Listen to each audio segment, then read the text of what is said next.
All right, today we're going to talk about a huge idea in environmental science, one that basically says we're doomed to destroy anything we share.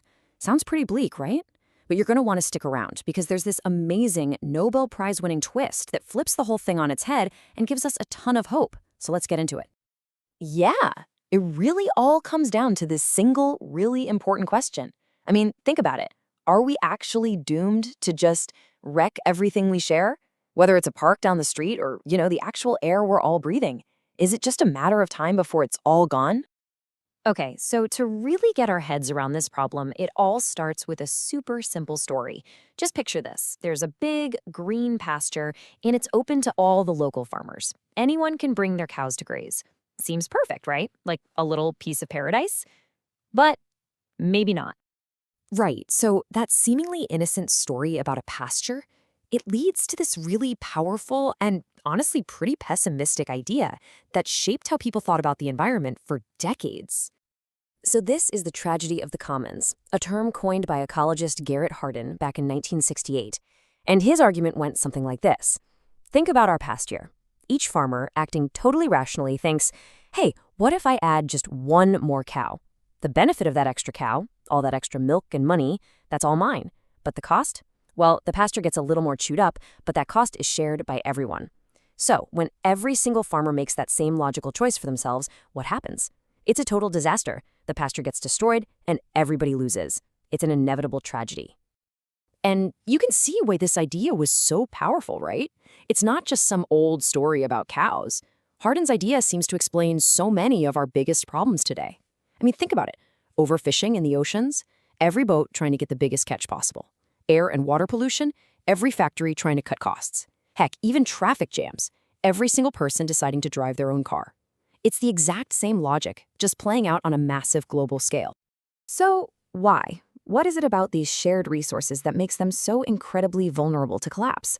Well, it turns out the answer is actually baked right into some basic economics.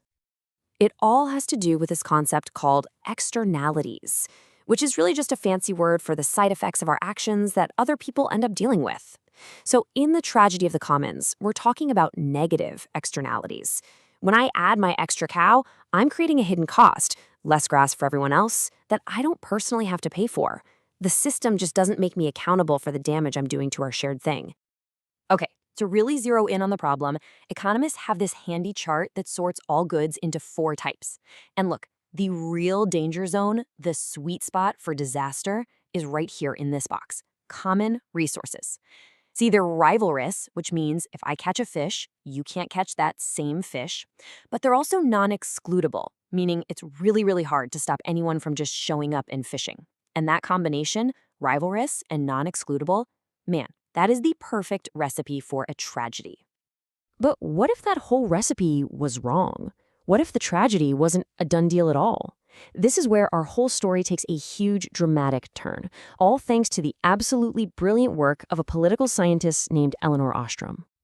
Yeah, Ostrom looked at Hardin's super grim prediction and just asked a really simple but incredibly powerful question. She said, wait a minute. People have been sharing forests and water and fisheries for centuries. Did they all just end in total ruin? And her answer was a huge, resounding no. She argued that the problem wasn't some deep-seated, inevitable human greed. Nope. What she saw was something much more solvable. In her words, what we have here is a failure of communication. And this right here is Ostrom's big aha moment. She realized that Hardin wasn't actually describing a real commons at all. What he was describing was just an open access free-for-all. Total chaos with no rules, no community, no communication. A real commons, she discovered from her research, is a resource that's actively managed by a community that sets its own rules. And that single distinction, it changes absolutely everything. And here's the best part. She didn't just poke holes in Hardin's theory, she gave us a real alternative. By studying successful communities all over the world, she actually identified 8 common design principles, basically a practical toolkit for how to avoid the tragedy altogether. So what she found was this clear pattern. These successful communities, they weren't waiting for some top-down government to save them. They were building their own systems from the ground up. It starts with having really clear boundaries, like who's in and who's out, and what exactly is the resource we're sharing. Then they create fair rules that they all have a say in. And this is key. It's not just about rules, it's about a sense of ownership. They monitor the resource themselves, they have ways to resolve conflicts, and yeah, there are penalties if you break the rules. The big takeaway isn't any one specific rule, but the whole principle of empowering the community to actually govern itself. And look, these aren't just some dusty academic ideas. They actually work in the real world. A perfect example is Jakhora Lake in Bangalore, India. I mean, this lake was basically dying, but a group of local citizens got together, worked with the government, and applied these very principles. They defined their community, they set rules for how to use the lake, they monitored its health, and guess what? They brought it back to life. It's an amazing success story. You know, this whole idea of the commons actually has really deep roots in cultures all over the world, and understanding that history is so important. So let's take a closer look at the context in India. So in the Tamil language, there's this word Perambok, and originally it referred to these vital, shared community lands. It was the word for the village's lifeblood, really. The wetlands, the pastures, the forests that belonged to everyone and took care of everyone. But over time, that word's meaning got completely twisted.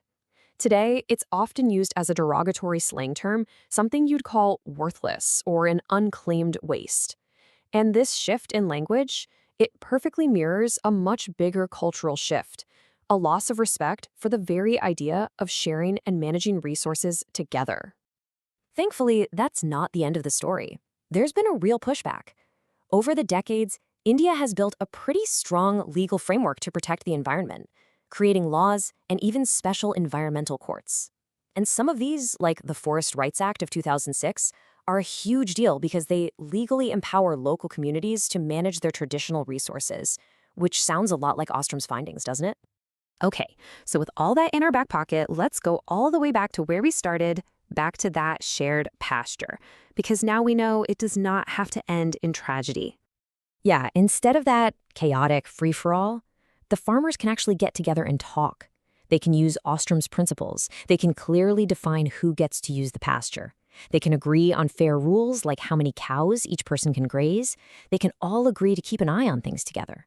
And they can set up a system for what to do when they disagree. See, it's not about big government taking over, and it's not about selling off the land to one person. It's about community self-governance. And when that happens, the pasture thrives, and so do the farmers. So it turns out the tragedy isn't some law of nature after all. It's just a failure of cooperation.